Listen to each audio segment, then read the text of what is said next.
Well, welcome to the class in Reformation Church history. We had left off the church last quarter, the ancient church, with the destruction of Rome, and consequently some historical activity that was taking place, which continues. It continues through the Middle Age. It brings us into the early part of Reformation. Now, I contend this, that the Reformation was taking place all along, and that God would raise up a reformer in each generation, especially in the Western Church, and that reformer would die as a martyr, or he would be censured to the point where he would not really live at all. And we ran across several, actually more than several, we ran across many of them in the earlier church. It does appear to slack off in the Middle Ages. And that progress continues. And Reformation is, in a sense, quite different. It comes to us in a different way in early church, or excuse me, in the Middle Age church, in the medieval church. And those basically are in the form of social reforms. And they're kind of incidental, they're incidents all the way through the history, the medieval history. But you cannot understand the magnitude of the church in Rome and the magnitude of the Reformation without understanding a little bit about the Crusades.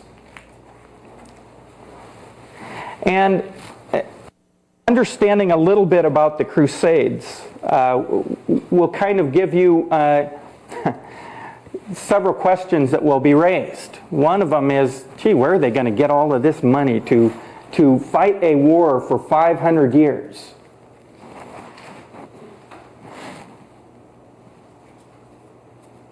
Essentially, the Crusades lasted for 500 years. But we have a skewed picture of those Crusades in the West. And that skewed picture it lies in our lack of understanding of the Byzantine Empire. Because the West did not like the Byzantine Empire. Remember, early in church history, the West and the East did not get along.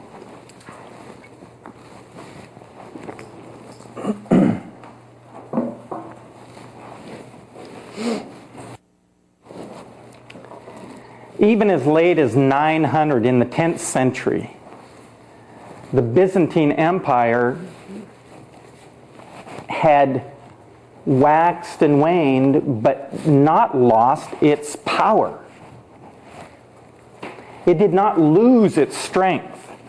When the onslaught of the Arabs in the 8th century and the 7th century took place, Byzantine Empire was not really shaken by it at all, even though there were portions of lands that they had lost. They had lost Palestine. The other portions of land that were lost were those of the Western Church. Egypt, Carthage, Crete, Sicily, the Italian islands, even the north of Ireland, even half of Spain. And so it was, again, the Western weakness that dictated the shape or the way of the political boundaries. The Eastern Empire maintained. It was strong. In fact, the height of the Eastern Empire was in 1050, when it had turned the tables on the Arabs and actually reconquered most of Palestine, had reconquered Sicily, had reconquered Crete, had retaken all of the Italian islands, and also conquered southern Italy. So that there was a portion of the Byzantine Empire at 1050 in southern Italy.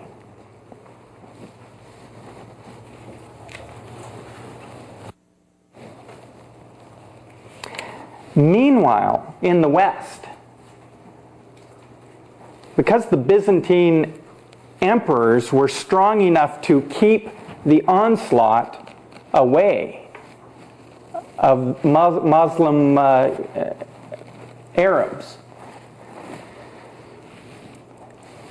there were several movements of Reformation or of reform, and I'll call them reform movements rather than Reformation movements. I don't want I want to distinguish between the theological Reformation and social Reformation. They aren't the same, even though one is a continuation of the other.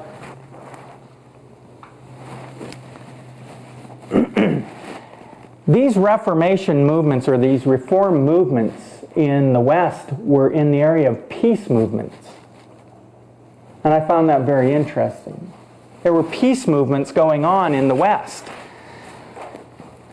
Why so? Well, remember at the fall of Rome, the feudal lords were the ones to take power. And the military might fell in the hands of the feudal lords. Well, the Bishop of Rome tried to control those feudal lords, but that was almost an impossibility. That Rome had some difficulty. That in fact, by the 7th and 8th centuries, Rome was all alone. And that the only onslaught of Christianity that remained was of the Celtic Church moving back into the continent in the form of the monastic movement. So that Christianity itself was dying in the West. Latourette calls that a recession. He said the Christian West had a recession, a major recession in the middle part of the medieval age. And the void of evangelism was filled in by the Celtic Church from Ireland. Actually, it was filled in by a Scot named Finian, who set up a monastic movement of the Celtic Church and moved back into the continent and set up monasteries all over. Now, these monasteries later became the Franciscans, and we'll learn about them. But along with that, the thought of the Celtic Church was very different than that of Rome. That orthodoxy had been well defined in Rome by council, by papal decree, whether good or bad. But it was, I believe, that orthodoxy itself was still intact. That men like Augustine had established an orthodoxy that would remain.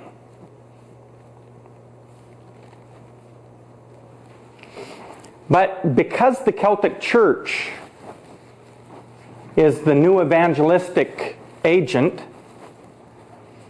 and it had its share of should I say, influence by a Brit named Pelagius. And so we talk about Pelagius again. And Pelagianism moves back in to the continent through this Celtic church movement. Now, I'm not saying that that was bad or good, but it did bring about a great deal of different types of doctrine, different types of thought.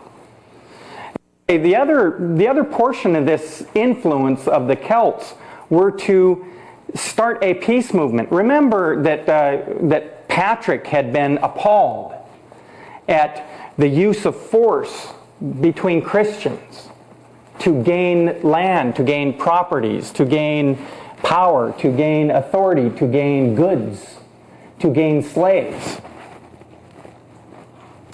And he had been one of those social reformers in the 4th century.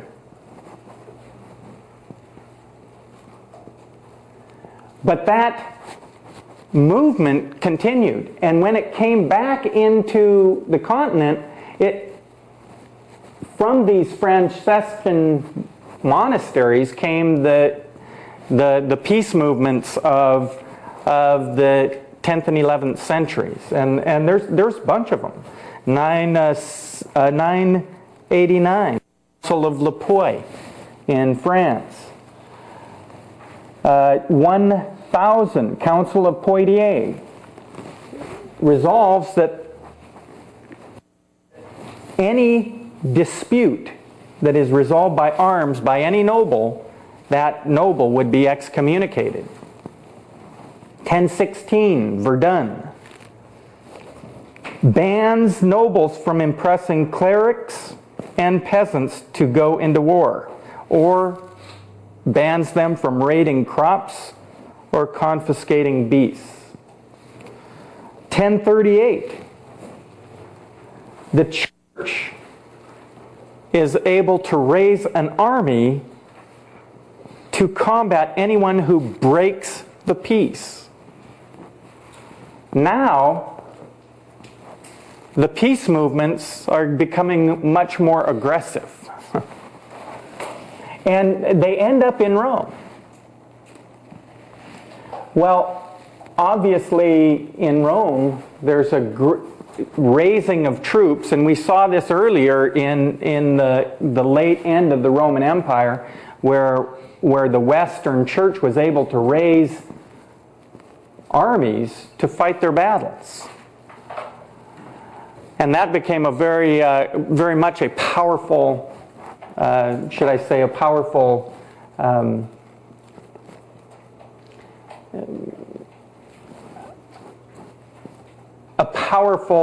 play for the Bishop of Rome.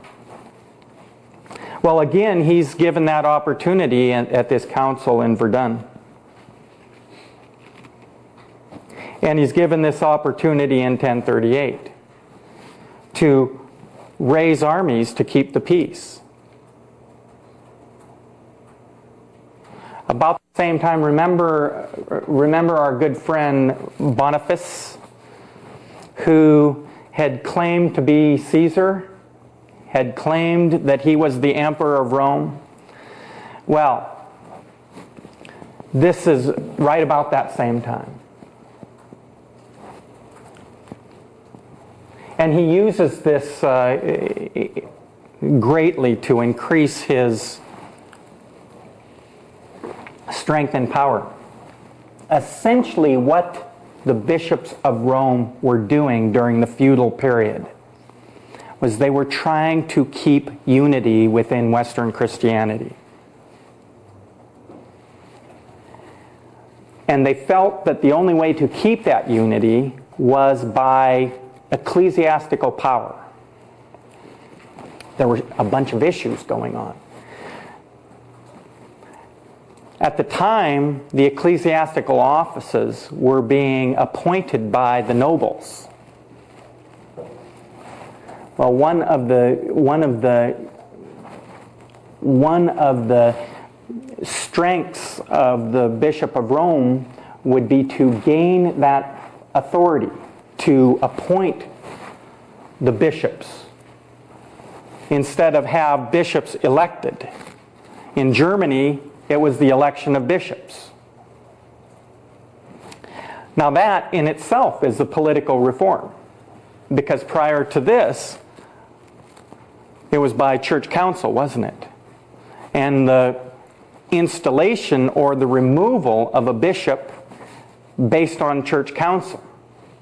Now, the Bishop of Rome is gaining some control there. And by the year 1350, we see that Rome has full authority to appoint offices. By doing so, they can keep the peace. They can keep the unity of the church.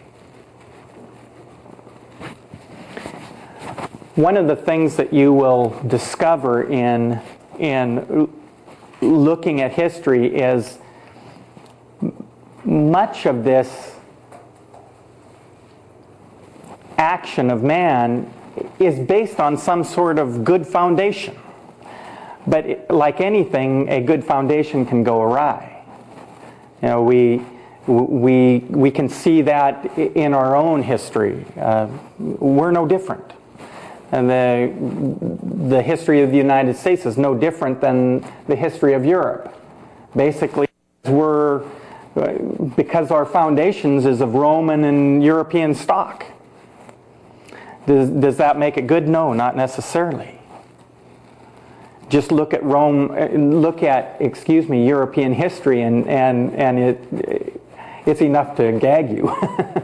It's not pleasant. European history has not been pleasant even to the mid-20th century. European history had not been pleasant even to today. Case in point, Yugoslavia. The Balkans have always been a problem, and they'll continue to be a problem. Just not too long ago, we fought a world war. And it was over political boundaries. It was over political power. It was over acquisition of might and wealth.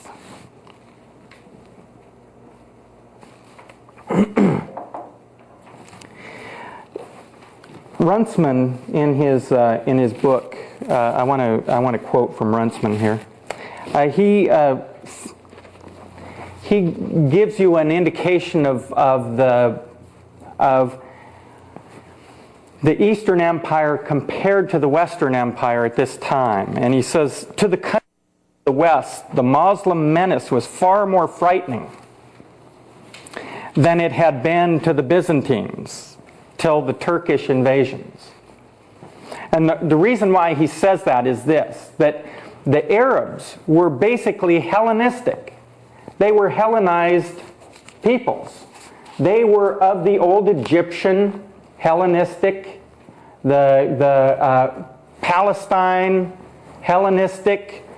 Muhammad himself was a Hellenized from Asia Minor. He was a noble from Asia Minor. And he was thoroughly Hellenized. And the Eastern Empire's ideal was Greek, was the Greek classics, it was a lot more comfortable for the Arab to live within the Byzantine Empire than it was for the Arab to live in the Western Empire. Because the culture of the Eastern Empire was so much more advanced than that in the West. I believe that one of the big reasons why Constantine moved the capital from Rome to Constantinople was for that very reason, because the Greek culture was so much more advanced and defined than the Roman culture. that in a sense, even though he remained the sole emperor, in a sense, he preferred the East to the West. That is what gave the Eastern Empire so much longevity. Now, but there are things that are gnawing in the East. There are things that will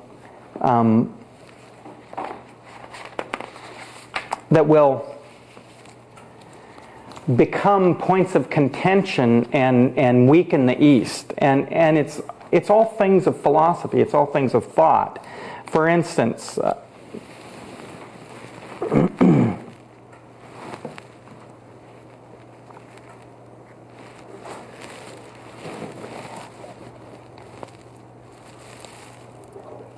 Ransman says, the Greek has a subtle and difficult character not to be recognized in the picture that popular students of the 5th century BC like to paint. The Byzantine empire was complicated this character with the strains of Eastern blood in him.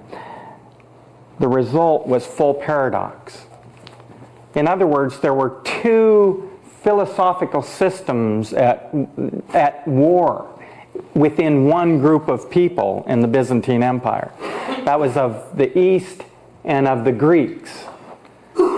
That there was the Greek classical philosophies, or the Hellenism, and the Eastern mysticism.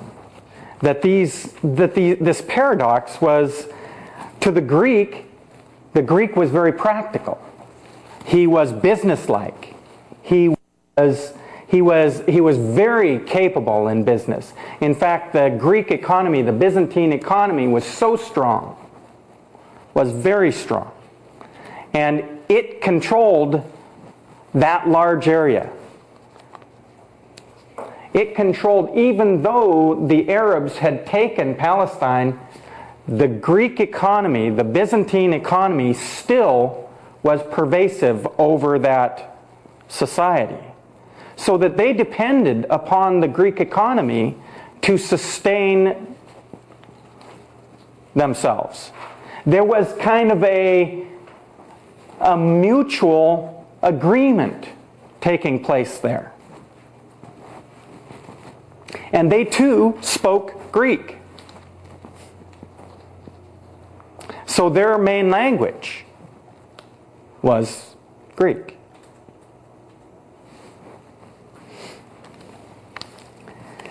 The Greeks had a taste for worldliness. Oh, they loved the world. Now in the East, and the Eastern cultures,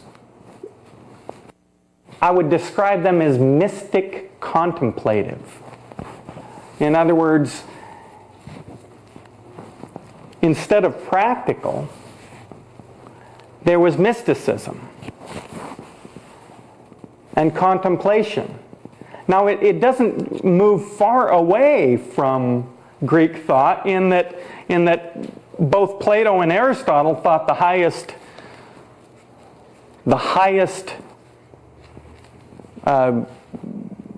activity of man was pure thought. And that is what gained man the divine.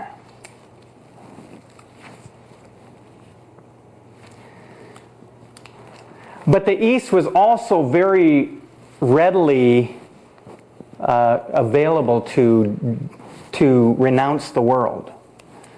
And from the East came great monastic movements of asceticism. Now, so within this same body of people were the friction of thought, both from the East and from the Greek culture. That weakened the culture. Because Constantinople at 1050 was an incredible empire. The Byzantine Empire was probably the height of worldliness. And the Byzantine Empire was the height of culture.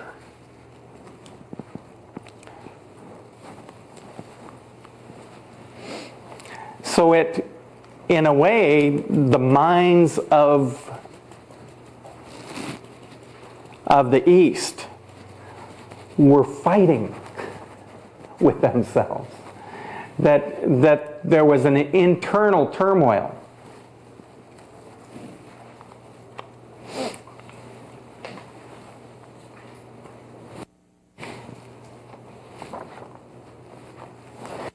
Runciman says, he, or the Byzantine citizen, believed fervently in the divine mission of the empire and the divine authority of the emperor, yet he was an individualist, quick to rebel against a government that displeased him. So consequently, after 1050, a rash of rebellion takes place. It weakens the borders. It weakens the military because the emperors are keeping internal peace with their military. And it weakens it to the point when the Seljuk Turks come onto the scene. They start gaining great ground all the way to Constantinople itself. And about the same time, through this peace movement that's going on in the West, the Bishop of Rome is becoming very powerful indeed, so that at one point in time, the Roman bishop could say, or the Pope could say this, that all of the realm of the West, all of the kings of the West, all of the nobles of the West are under the see of Rome.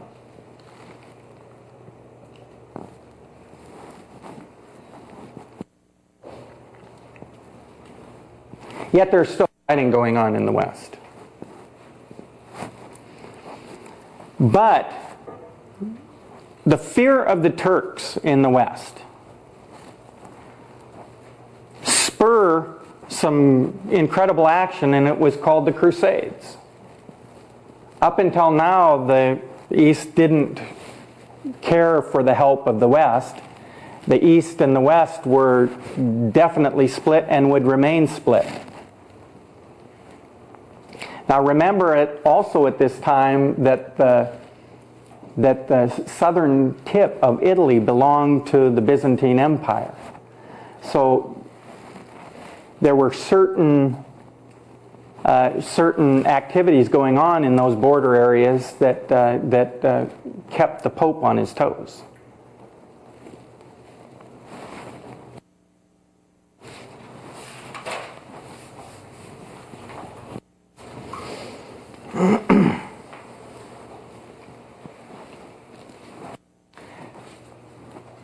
Pope Leo the IV sets up in the 9th century, the 10th century actually, the ability for future popes to raise armies to the Crusades.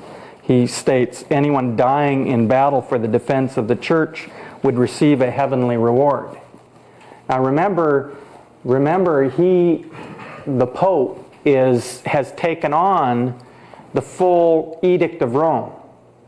That the Pope, the Bishop of Rome, is truly the Emperor of Rome. That the church and the state are one.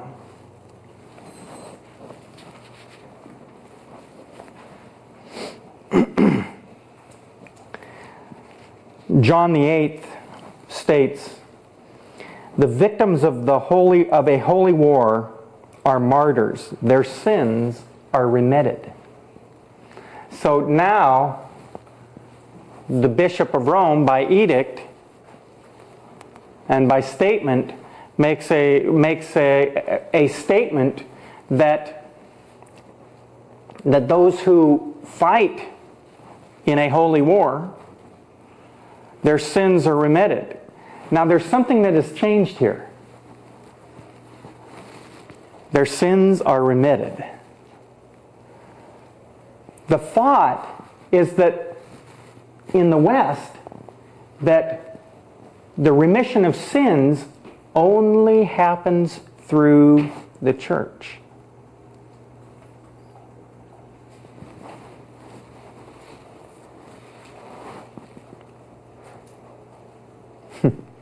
The first question I ask is, did the church die for your sins? So did Martin Luther, by the way.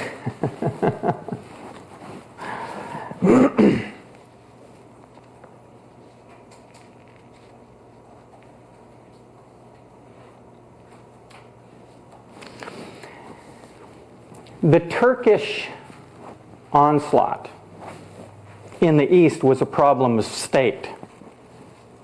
But in the West, it was a problem of church. Because the church and the state were one. And I think that is a very important point to make. The distinction of the East and the West. That the wars of the Crusades fought in the East, if you call them Crusades, were of the state. That the wars in the West fought in the Crusades were of the church. And the earlier bishops were setting up that scenario. And they could use that to their advantage to gain more power. And we will see how that takes place.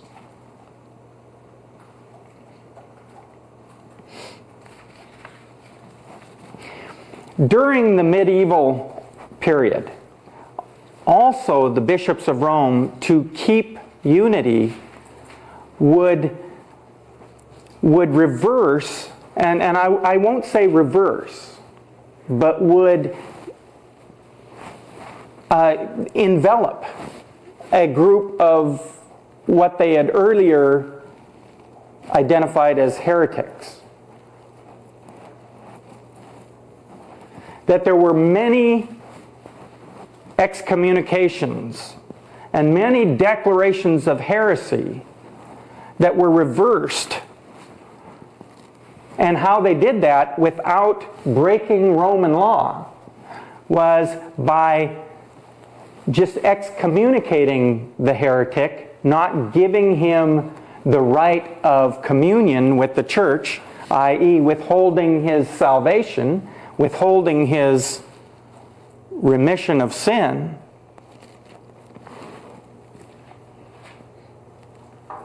But then later on, when the movement becomes prevalent and a threat, you take away the ban. You remove the excommunication. And therefore bringing back into the fold the previous heretic. Now mind you, not all of the excommunications were because of heresy. There were several that the design of the excommunication was to gain political state ground amongst the nobles.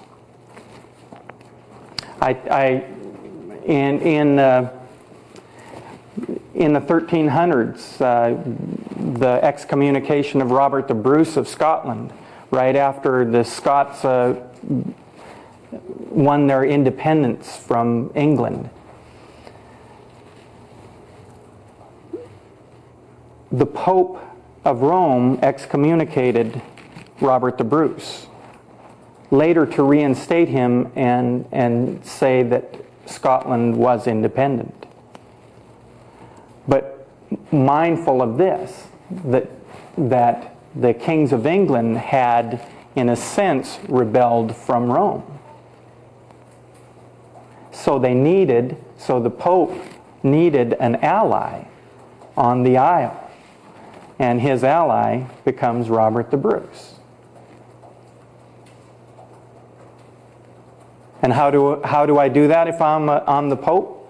Fortunately, I'm not. How do I do that if I'm the Pope? I lift the ban. Easy as that. And in so doing, I did not reverse any other edict of any other bishop of Rome.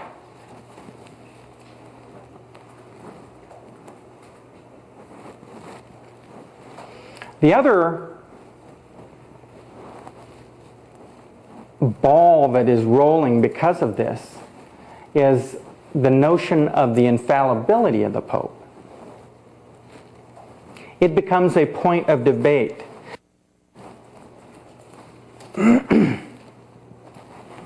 That as early as 1200, there was debates going on about the infallibility of the Bishop of Rome. In fact, John 22nd himself makes a statement condemning that.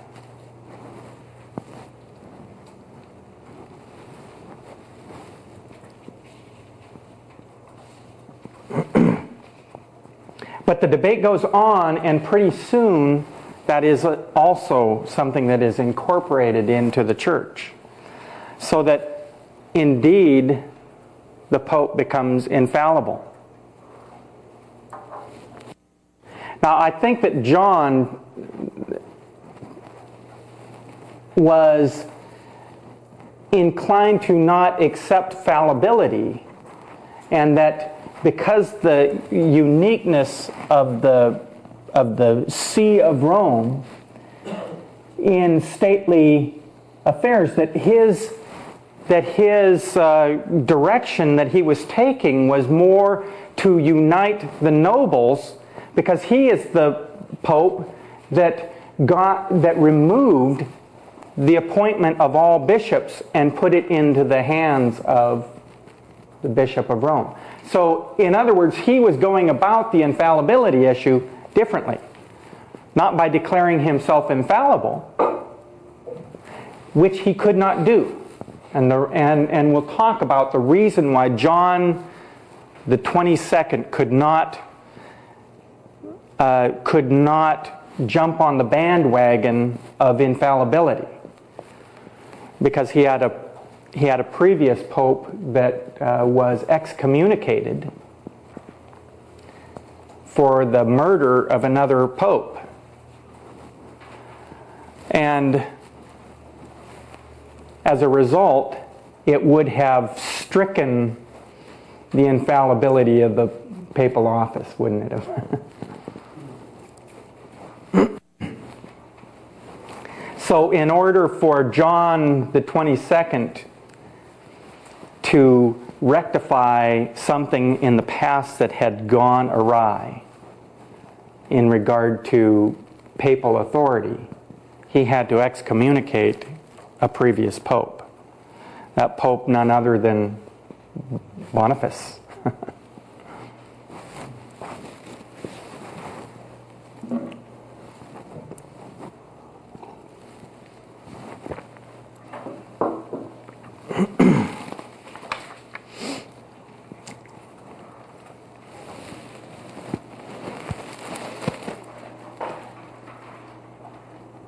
The scene in Western Europe was one of great pluralism. That over the course of the medieval age, that when Rome would go out and incorporate a group of dissenters or reformers, if you might call them that, and bring them back into the fold, four major groups, and we'll discuss those. They were, the basis of these were some of these old debates that occurred back in the ancient church. one of original sin.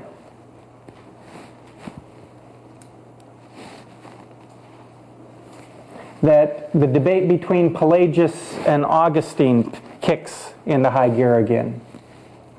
And one St. Anselm, of which you probably know, the Bishop of Canterbury, he tries to reconcile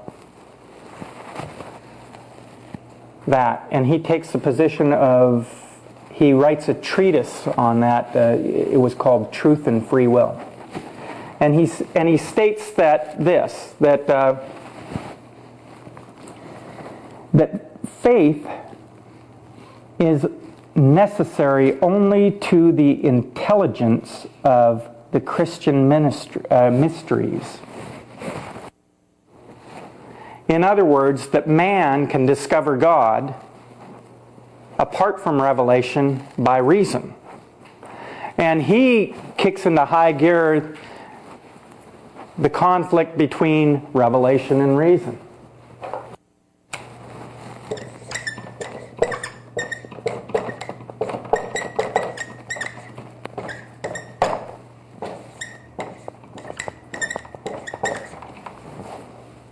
And he falls on the side of reason. And it's by reason that man can be saved. And by reason that man discovers God. He is the one who develops the ontological argument for the proof of God's existence. And he said this. He said, if I can conceive, if I being a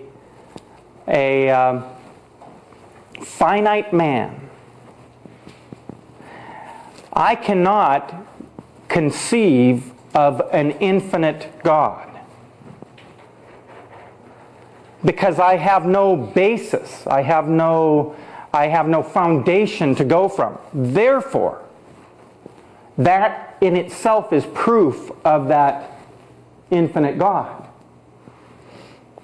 That because I have no basis to go there, so therefore the very concept itself becomes proof of his existence. And that is a mystery. And that is brought about by faith.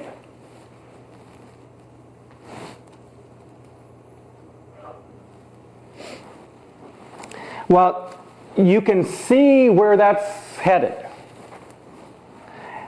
And Thomas Aquinas is the next person to pick up that ball and run with it.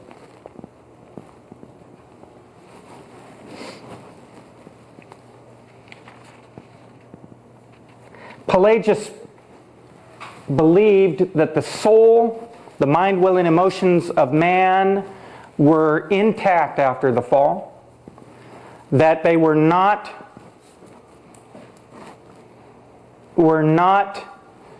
affected by the fall totally. That therefore man could choose good all his life and have no need for a Savior. And of course Augustine believed that the entirety of man was fallen and depraved, and that it was solely by grace and solely by the revelation of God in which man can be saved, and that being the act of God and not the act of man's will.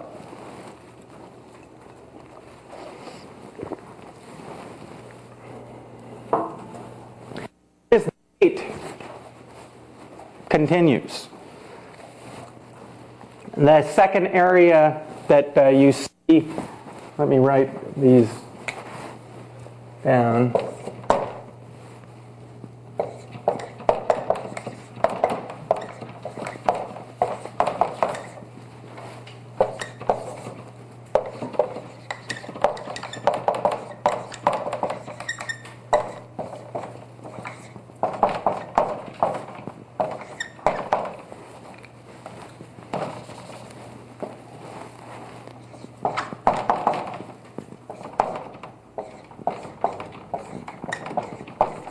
Okay, the second debate that entered into the church was the commission of evil versus the will of God. What part of evil was the will of God and what part of evil was not the will of God?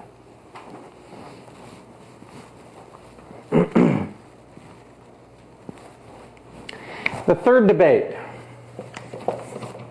was the form of communion. The church understood that the form of communion changed by the society, but the essence of communion remained.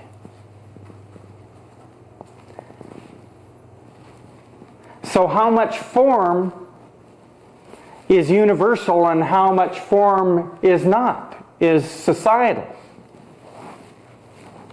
That was one of the debates. The fourth was the end of the age, or eschatology.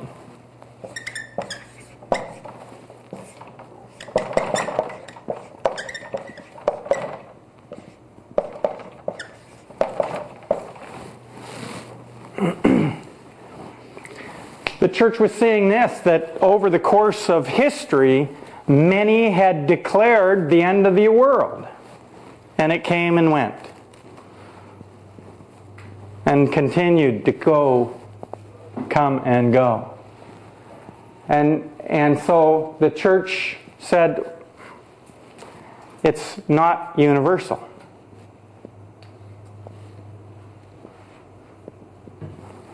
It can't be known. And this fifth was the fallibility or infallibility of the Pope.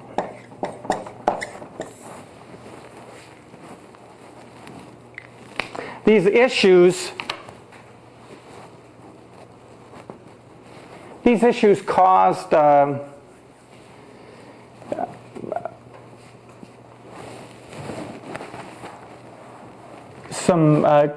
some debate in the church that brought about a whole new understanding of issue.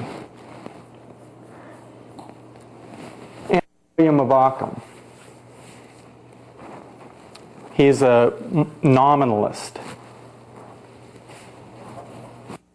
He says everything, all things are subjective. There is no such thing as objective truth. And he uses this as an example of that. That if these are spiritual issues, but there is no universal answer, then everything is subjective and not objective. Now, William of Ockham is labeled a heretic and excommunicated. He actually had some support from Louis of Bavaria. Or excuse me, Louis of Bohemia. King Louis. And they start a schism within the church. A new pope is put in place. By the way, at the same time, the Pope of Rome, because he is a Frenchman, moves the see of Rome to Avignon. And of course he needs his palaces and all of his other papal accoutrements. And so these are called the Avignon Popes.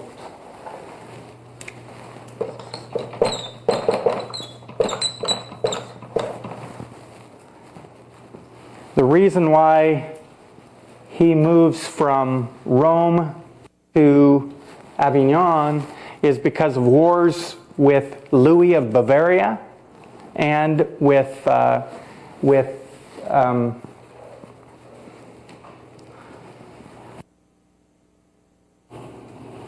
Charles of Italy, who is a Byzantine king.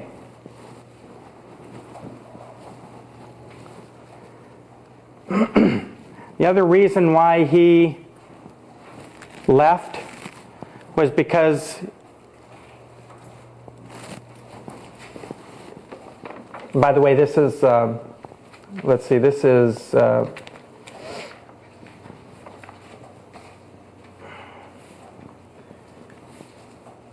Clement 5. One of the that why he left was because Boniface was Italian, and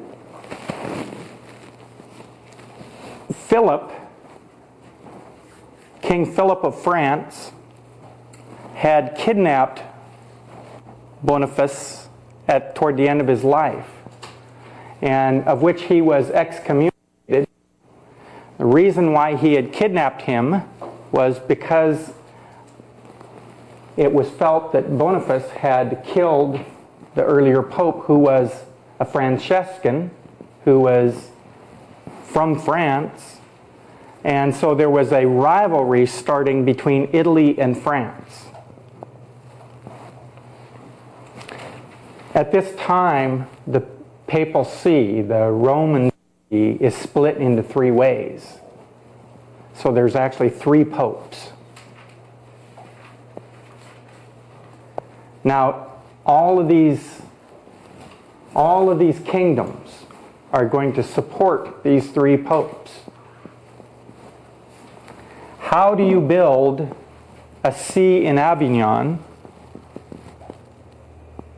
Well, you raise taxes. So money starts becoming an issue in Rome. Rome puts many plans, and talk about that